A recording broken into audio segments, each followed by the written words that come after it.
presented by KZ Bhojpuri। माँ Vaishno recording studio Delhi. Music by Akhtar Asif.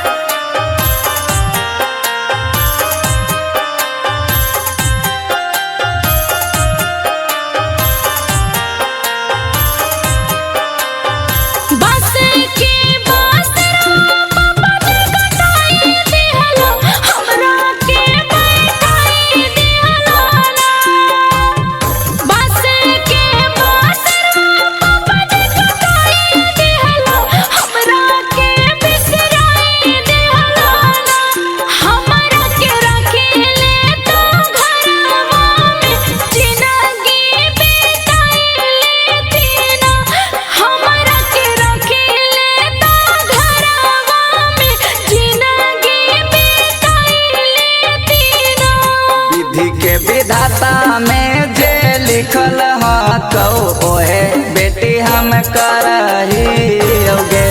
विधि के विधाता में जे लिखल कौ ओहे बेटी हम करहियोगे।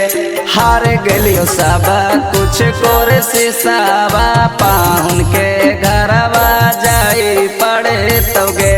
हार गेलियो सब कुछ भी नतिया दामद के घरवा जाई पड़े तोगे। Music by Akhtar Asif.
के विधाता में जे लिखल कौ ओहे भतीजी हम करहियोगे।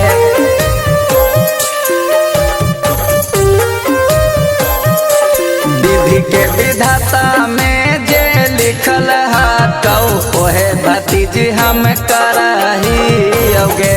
हार गेलियो सब कुछ कोर सिसावा पाहुन के घरवा जाई पड़े तोगे। हार गेलियो सब कुछ भी नतिया दामद के घरवा जाई पड़े तोगे।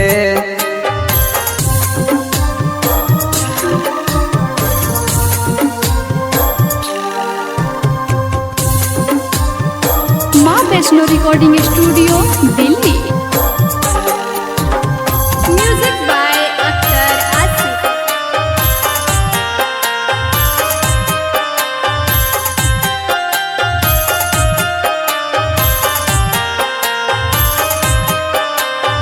धीरज को